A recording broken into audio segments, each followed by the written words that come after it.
Think we're going to go ahead and get started. Hello and welcome to today's webinar, Building Brands on the Energizing Power of Trust. This program is proudly sponsored by P&G Ventures, Kroger, First Financial, North American Properties, Vora Ventures, and Taft. Today's webinar will have a Q&A session after the presentation portion. Please continue to use the Q&A tool at the bottom of your screen to ask your questions. A recorded version of today's webinar will also be provided a few days after this event, and a survey is usually will be provided, so don't forget to fill it out on your way out. Thank you all so much for attending. I will hand it off to Lee Radford, Vice President and General Manager of P&G Ventures, to get us started. Hi, everybody. It's great to be here. So I would like to share with you a little bit about my history on building great brands. And for any entrepreneur, establishing a brand that's going to live a lifetime is the aspiration of most great brand builders and entrepreneurs. So let me start with my story. And the story began in my career in the clouds, literally. My first job out of college was with Eastern Airlines, and I absolutely loved it. I traveled the world, worked for two great managers, learned about marketing on the front line of sales. It was a perfect place to start a career. Then everything collapsed. The machinist unions went on strike. Pilots, all 3,600 of them, refused to cross the picket lines, and the business went into a free fall. We went from over 1,000 flights a day to over 40, just over 40, and from 30,000 employees to 150 in just a matter of days. Those of us who remained did whatever it took to keep the business running. We guided planes off the tarmac, we answered the phones, we cleaned carpets and bathrooms, we wrote paychecks to employees. It all was hands on deck, but it wasn't enough. The company filed for bankruptcy 5 days later, and after 60 years of aviation history, Eastern ceased to exist. It was sad and devastating for many, many people, but it was also eye-opening in its own way, for me at least, because in that moment, I learned to trust myself as I did things I had no idea I had the capability of doing. I learned to trust the people around me who rallied together in ways I'd never seen before. And most fundamentally, I learned to trust the power of trust itself, to lean in and do what my boss at the time, an incredible man named Stan Brown, told me, just do it. Lee, just run, and make it happen. That's what I've been doing ever since in my career. And I've come to fully appreciate just how powerful trust can be. At the heart of all great brands, consumer trust is the foundation of every iconic brand. But it's not just the trust you earn, but it's also the trust you give. As a brand builder, it's critical to trust your consumer. She's smarter than you in so many ways. Trust your idea and your vision, and build it with evidence of sound thinking. But once you know you have what it takes to win, trust your gut and just keep going. Trust your team. The benefits of giving them freedom far outweighs the risk of that freedom, of not having it. Trust yourself. Be confident in your instincts, in your ability to learn and adjust, and in what is uniquely you as a leader. Great brands are built with wide latitude of discovery, creativity, innovation, agility, and possibility. Great brand leaders take full advantage of that latitude by giving their teams the freedom to run, and the room to fly. It's that spirit that's just in the air when trust is abundant. Consumers feel it, team members embrace it, and brands grow because of it. So I'd like to share with you how I think about building great brands through the simple but powerful idea. Let's start with trust your consumer. It always starts with the consumer. The most important trust you give is the trust you place in the consumer you're serving, which is both an emotional and a rational choice. The emotional part of brand building is to love your consumer, genuinely love her. Develop deep empathy, immerse yourself in her world, physical, emotional, and social. Pay attention to her daily life and make it your passion to improve on it. Every great brand and every great brand leader has a strong emotional bond with the consumers they serve. The rational part of brand building is to respect your consumer. The great risk in marketing is convincing ourselves we know more than we know and that we're smarter than the consumers we serve. We have all this education and data, tons of data, and sophisticated people studying habits and trends and technologies. We must know it all. But really, it's a petri dish for arrogance, which is so dangerous because nothing can kill a brand faster than brand building arrogance. But what makes respect so important, nothing can prevent arrogance more effectively than genuine and true respect for the consumer you serve. Great brand builders co-create with the consumer. They listen, they learn, they watch, they observe, they try to solve problems they know and problems they can't articulate yet. They go on shared journeys together. They discover together. Over time, consumers help build the brand. Your most passionate consumers buy and use your brand, of course, but they also talk about your brand and celebrate your brand and sometimes defend your brand. If they feel trusted and engaged, they can bring tremendous creative energy, advocacy, and personal influence that amplifies everything you do as a brand builder. When you love and respect the people you serve, trust comes naturally, and it opens ideas and innovation. Olay Regenerist is a great example. Our brand team had deep affection and respect for Olay. We didn't see it as an old brand. We saw it as iconic. We were honored to be part of it. But even more so, we had deep respect for the women we served. Our goal was to improve their lives with Olay. As we set out to do that, we focused on a couple of things. We knew that Olay's core equity remained strong and could be very relevant for new generations of women. But we had to move beyond the idea of Olay as a moisturizer in a jar. We also knew that women believed in skincare technology. They believed in the fountain of youth, but as a science, not fantasy. And they trusted Olay to be that foundation for them. What they didn't want was facial surgery. They knew that cosmetic procedures delivered very visible results, but they wanted an alternative. And we wanted to give them that alternative. You have no idea how motivating that was for us.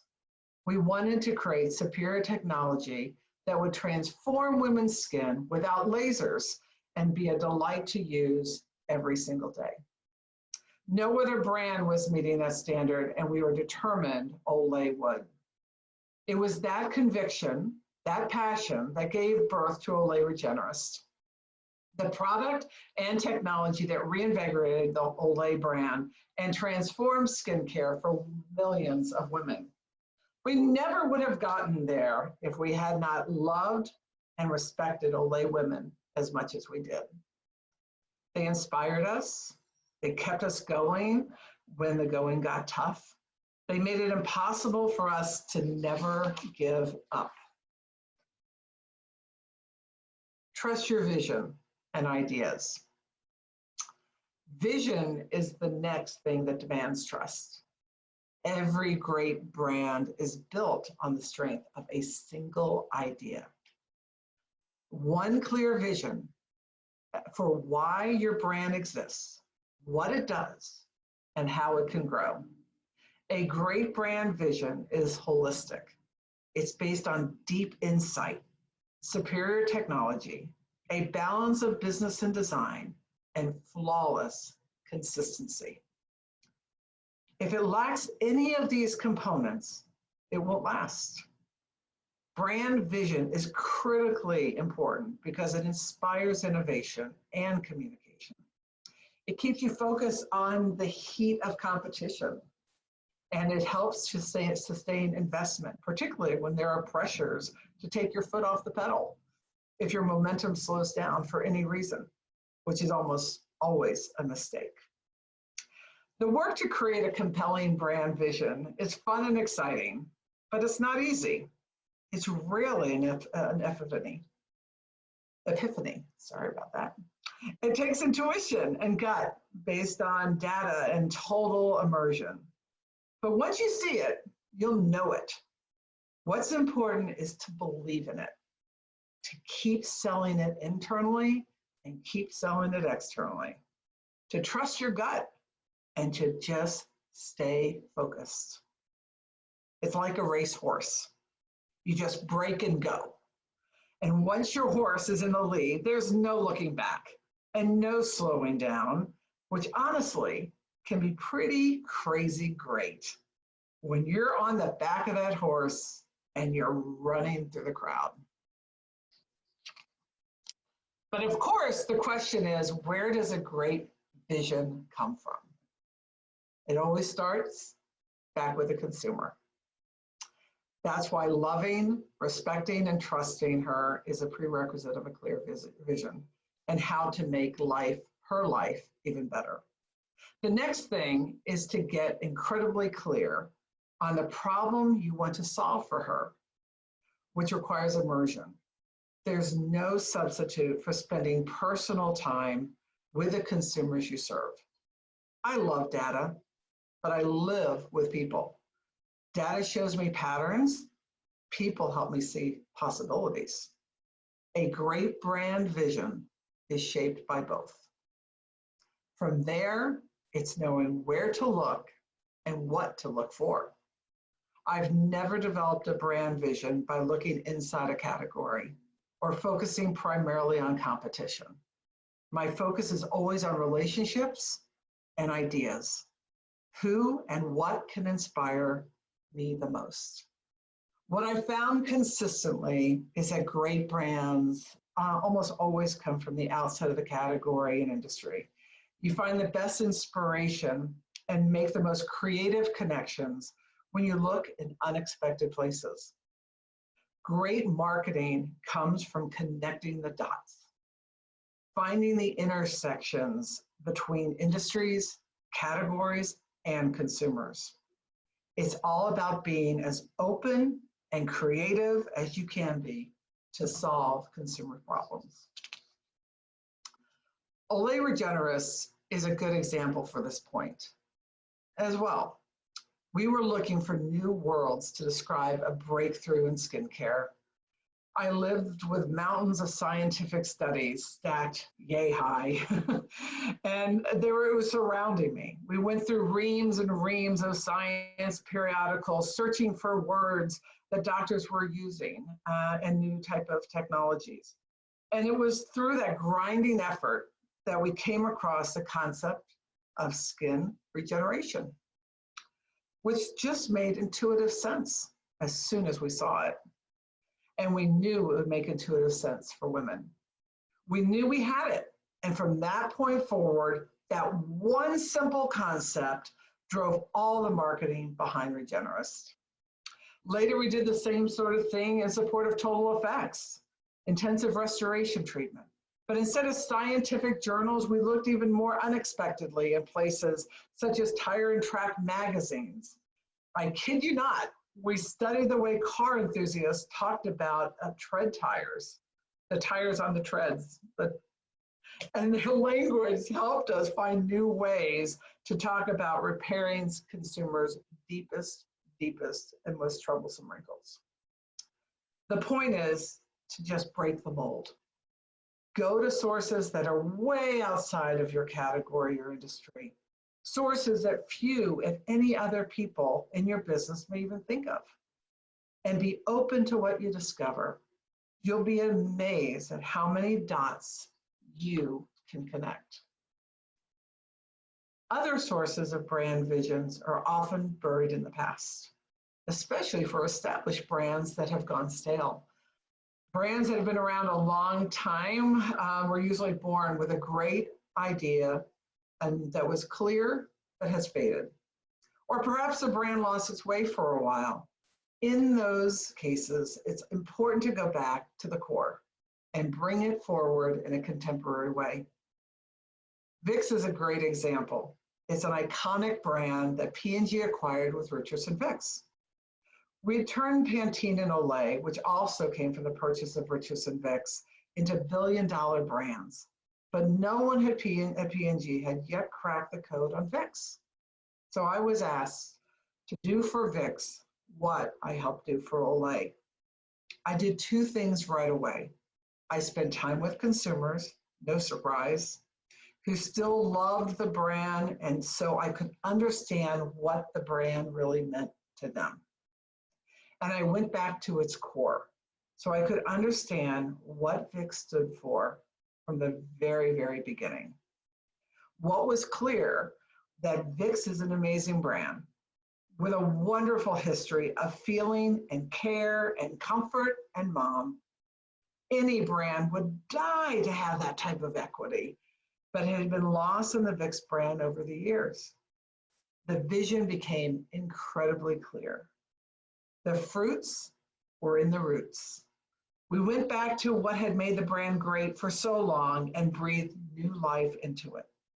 Turning it from turning it into a billion-dollar brand we needed and wanted it to become.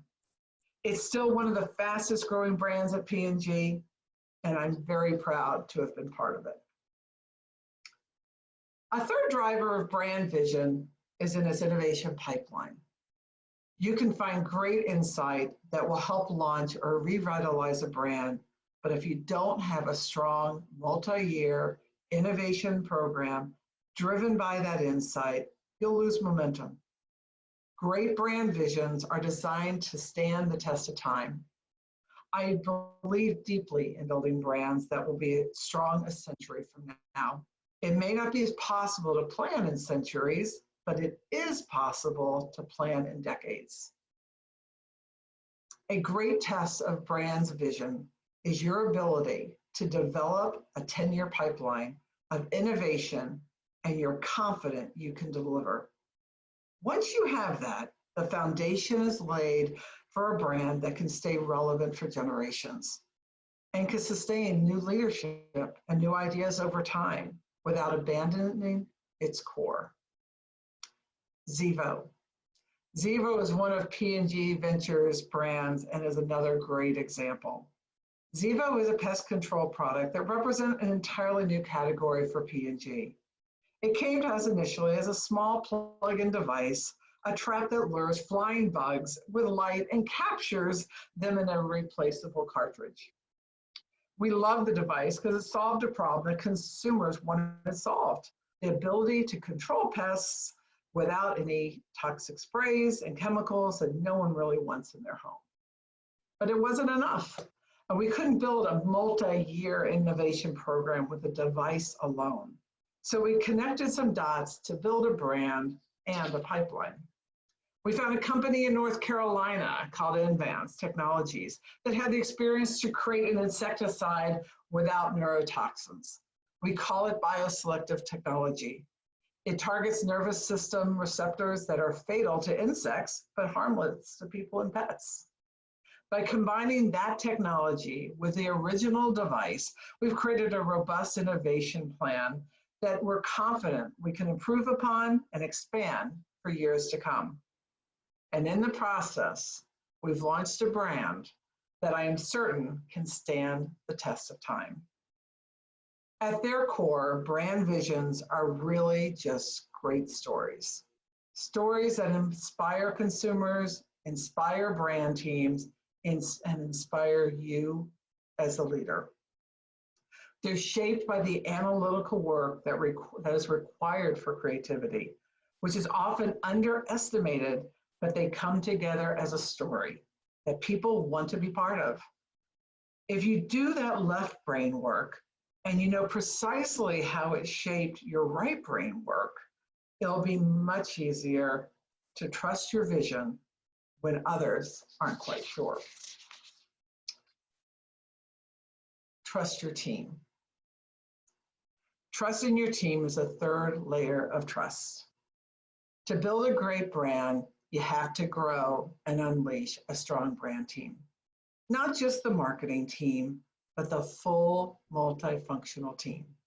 And not just the in-house team, but also the external partners who are equally as important parts of the brand. Your job as a brand builder is to create a culture of passion and ownership for the brand based on trust in its people, who are the caretakers and champion of the brand. Your job as a brand teams are to recognize them as very important parts of your organization. They bring together a wonderful and diverse mix of people: marketers, designers, storytellers, consumer insight experts, technical experts, supply chain experts, talent experts, sales masters, financial strategists, and general managers whose number one job is to make a few pivotal decisions and then unleash the full potential of this incredible team. To do that, it's absolutely essential that you spend time getting to know every single person on your team, who they are, where they're from, what their genius is, what sets them free, and what holds them back. With every person, with every conversation, your guiding principle has to be trust. Trust that individual will meet and often exceed your expectations. Trust that if they're not performing at their peak, their potential is probably being constrained in some way that you can fix. With a clear strategy, sufficient resources, or maybe just being a coach and helping them to see a different way to look at the problem, there's a lot of energy behind all of those. Occasionally, you'll have to make hard calls. It's a part of a leader. You'll have to make hard calls about people who aren't just the right fit, but that's really the place to start. Always start with trust. I love that principle. I live by that principle. I love it because I have lived it.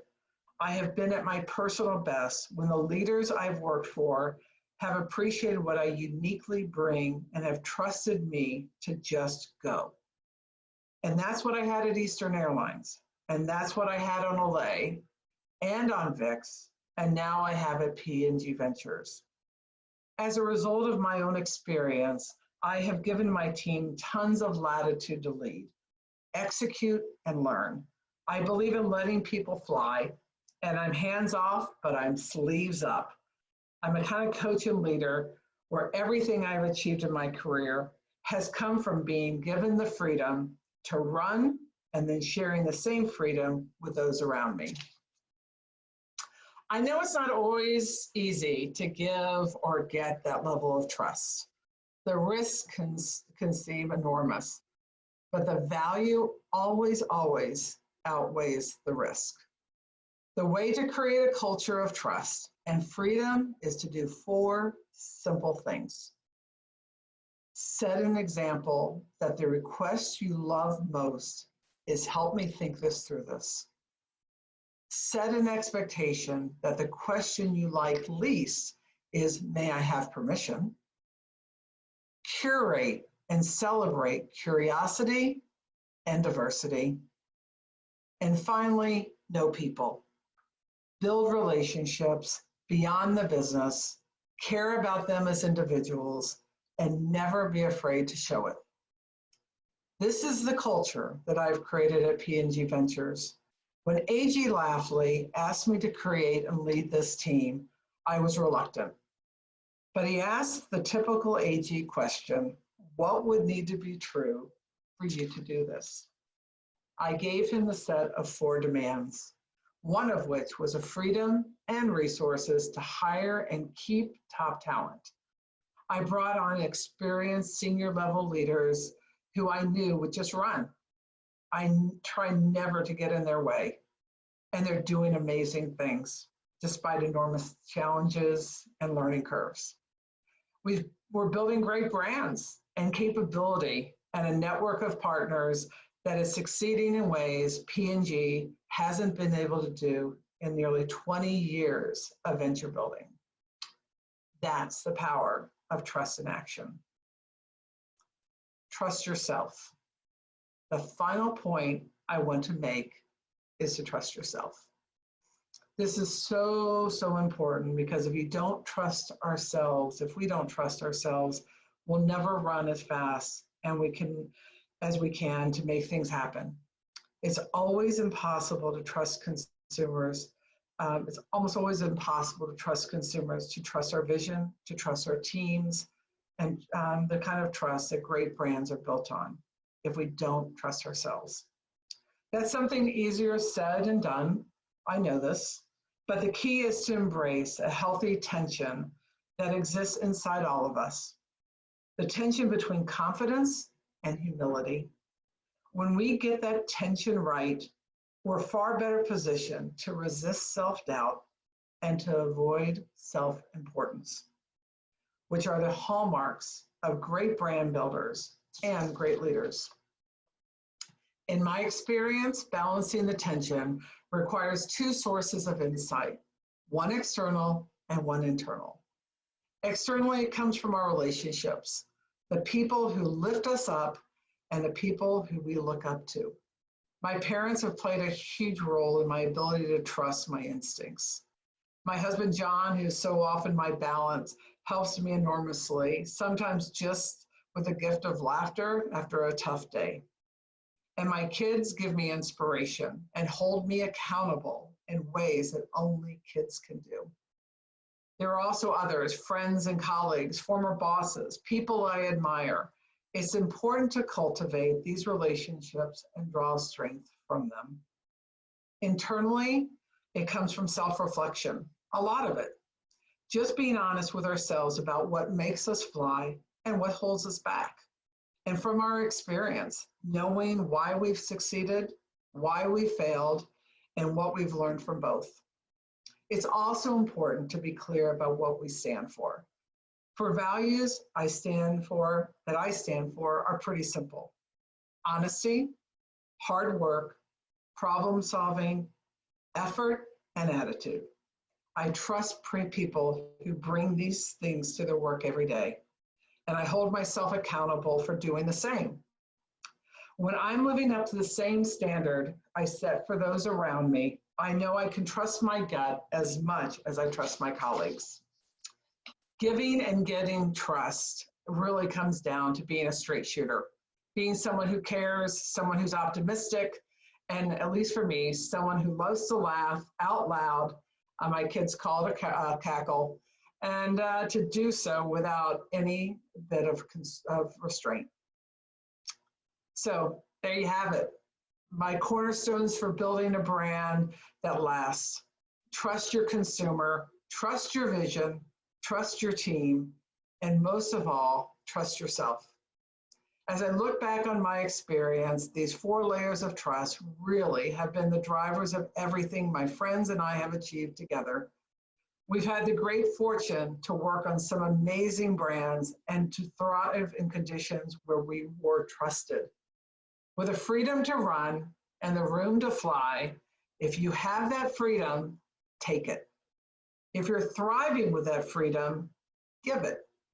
And if you don't have it and can't give it where you are, then go be somewhere where you can. The world will be better because you do. Thank you very much. I think we're open for questions. Yes, thank you so much. That was an amazing presentation. I loved learning about how trust is a force that can constantly propel us forward.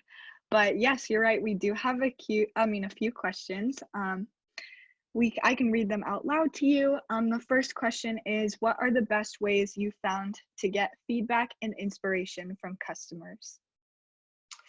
The best way I've seen is to ask it. It's amazing what people share if they're given the opportunity to ask. And, uh, and so that is spending a lot of face time with consumers, but also the people in the organization that may even be closer to the consumers. Every time I travel, I try to get into consumers' homes. It doesn't matter if it's Mumbai or Guangzhou or St. Petersburg, but really understanding what the brand needs, what problems we're trying to solve, and also where things could be better. So it's really just asking the question always. Next question. What are some challenges you have faced when building a team around a brand you believe in? What obstacles do you face while instilling in your team members that what they are working on will truly stand the test of time? For anyone who has created a new brand or tried to reposition a new brand, it's tough work, and it takes a lot of iteration and a lot of listening and a lot of experiments and a lot of failures. But as I mentioned, once your instinct tells you you have it, you just got to run, and you can't second guess yourself. Because once you've gotten all the data and once you've really heard what you're trying to solve, you need to just keep running and building and creating and making it better. And that's what I see. You will have a lot of obstacles, and that is just part of great brand building. But stay true, always listen, and just carry on, fly. Pete says we would love to hear your thoughts on taking full advantage of mentors. What advice would you give the students on the call for seeking out and taking advantage of mentors? Yeah, take them.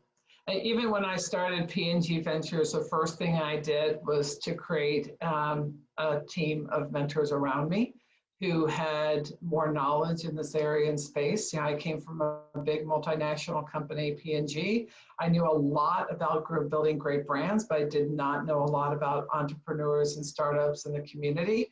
And I started local. I started with folks that I knew had started to play, and I asked them for referrals.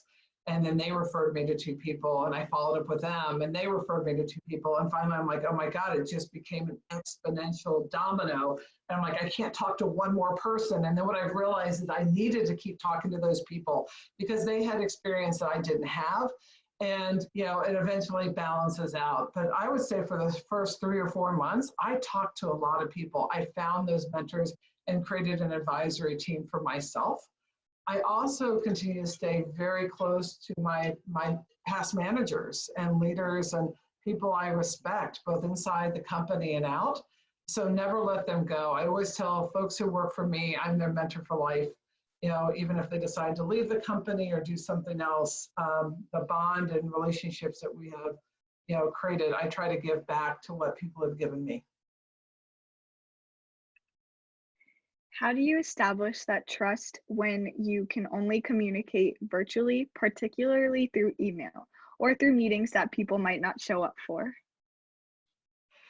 I think you build trust through authenticity.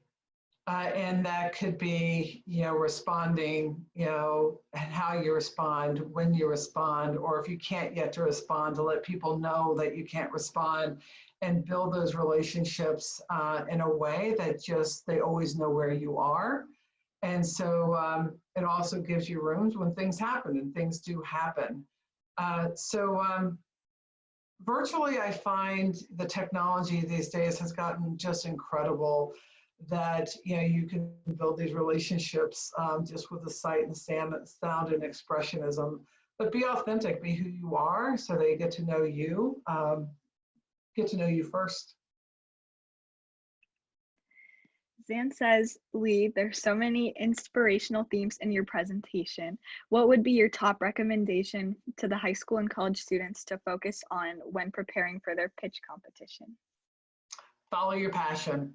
Be clear on your passion, and let it set your vision of what you know to be true.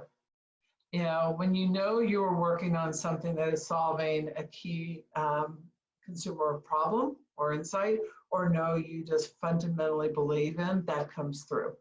that comes through with pitches. When I see pitches and you know it's coming from the gut based on a lot of data and a lot of energy and passion to see it through, those are a lot of pitches that literally stand apart.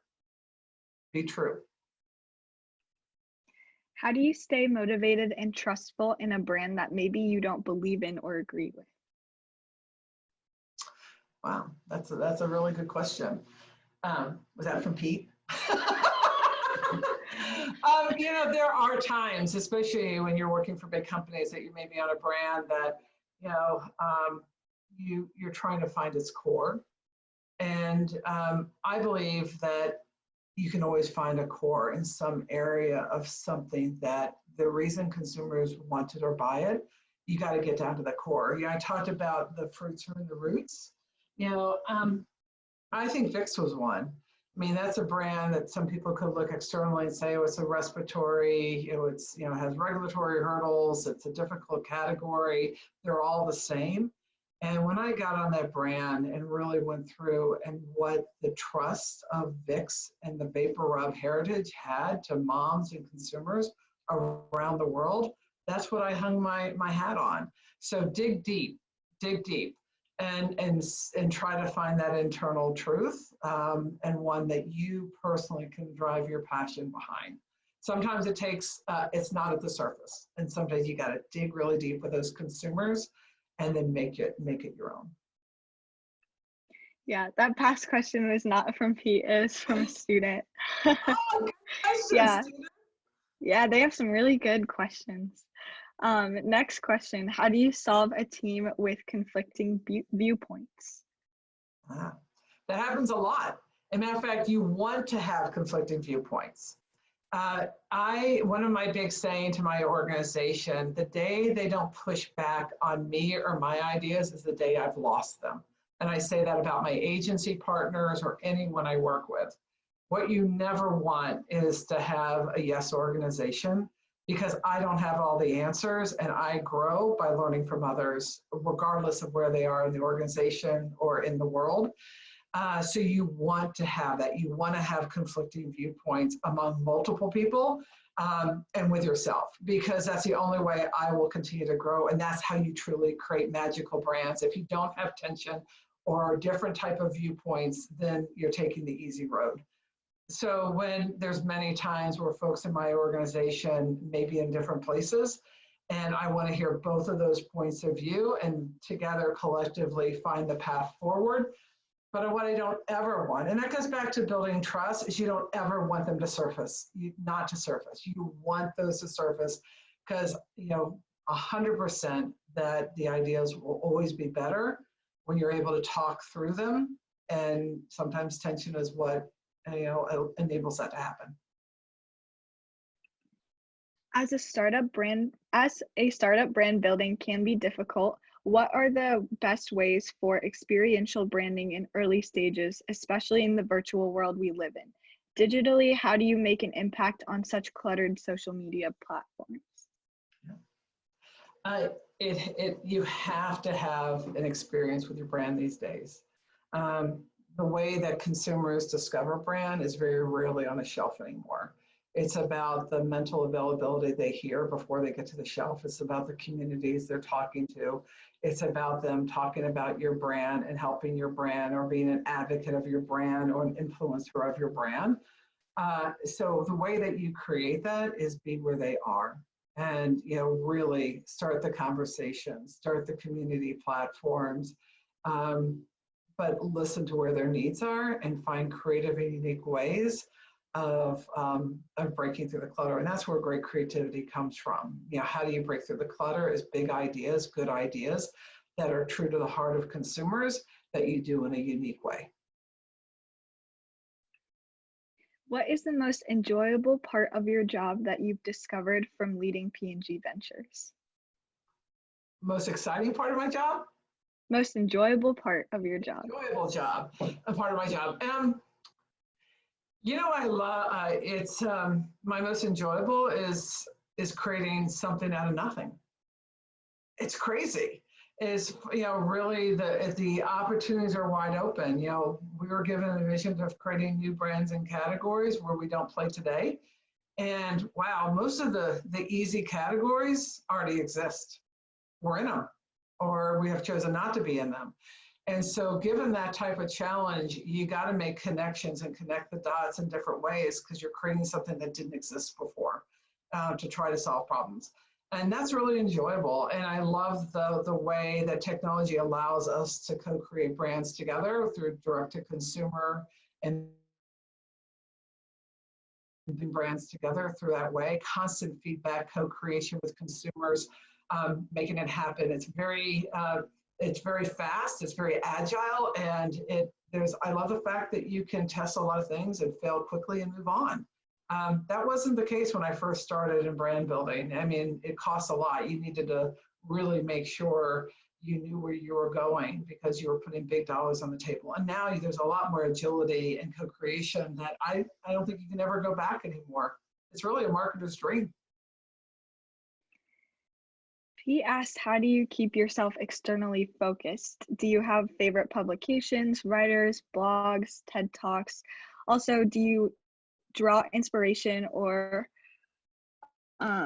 publication from the younger generation? Are you humbled by creativity or innovation you don't completely understand on platforms like TikTok? Okay. How I do it is I stay connected by talking to a lot of people. That's just my personality. I love interesting people. I love diverse people. I love to travel. I love to be put in situations that I never thought I would be in. I love going to any type of trade shows or talks or experiences where a mix of people from all over in industries. Like I said, most good ideas don't come from the categories that you're in, or if you're creating new categories, you have to find them from other places. So you just have to really broaden your views. I talked and mentioned in my talk about connecting the dots, and you connect the dots from a lot of spaces. I read a lot, but I read more, not necessarily just news and anything that kind of comes through my feed. And I have a lot of things that kind of come in, and just talking to interesting people doing interesting things. That's my sauce. That's how I get my energy. That's how I get my ideas, and I make the connections between them. He also says this program is grounded on a strong belief that there's never been a more important time to be an entrepreneur. There are so many extreme challenges to be solved, and even the young voices so close to the technology can have a huge impact, from COVID and sustainability to social justice. Do you agree, and how much? Oh, 100%. Technology is allowing anyone to really be an entrepreneur and to have a voice, and one that can, pull connections, access to data, access to people, access to connections, access. And, there's ability. I don't think any brand is created today without the social underpinnings of what that brand stands for. You think about my speech on trust in today's world in particular, the world would be a whole different place if trust was the root of everything we do. So make brands that have that too. We just have a couple more questions. What are some other ways you connect with the customer? Besides live, ratings and reviews, reading what they're saying, not only talking to the customers that are joining our brand, but the customers that have rejected our brands. Why? Where are they going to? I don't spend a lot of time with competitors. I try to jump ahead of that, but if someone can't get converted into ours and they're going somewhere else, I definitely want to talk to understand why what we have offered or put together is not appealing. It's constant. It's constant. Just being part of where they're having those conversations and being part of that, and not being afraid to ask and create those conversations. Okay, last question. Of the brands you've worked on, which do you think was the most successful and why did it stand out? Yeah, I think that, I think the examples of the two that I talked about was Olay and Vicks. They're the ones I probably had the biggest impact on. But on Olay, when I started, that was probably 15, 20 years ago, it wasn't a brand that everyone thought it was old fashioned and, it was losing share. And, by really turning around that business on what it stood for and knowing there was really consumer need, I'm very proud of what our team did on Olay. But I was also even more proud of the innovation that helped get it there. Because sometimes old brands need new innovation. They need a new way of talking about it to be a leader in their field and bringing that forward. And I just am very proud of what that happened. That's what I love about Zevo, creating another, I hope to be $1 billion brand with an amazing team that knows that consumer right and left and has a pipeline of dreams of where that brand can go. And we talked about the horse race, and once you're going, and you just break through the pack, that team is breaking through the pack. And that's really exciting to see another brand like that form and creating that for consumers.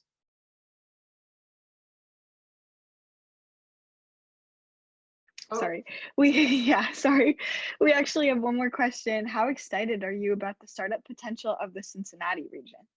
Oh, I love it. When I first started Ventures, I reached out a lot to Centrifuge and Wendy Lee, who's, Pete's predecessors and others, and VCs that are local, because I was looking for help. I was looking for help. I was looking for talent. I was looking for resources. I was looking for learnings.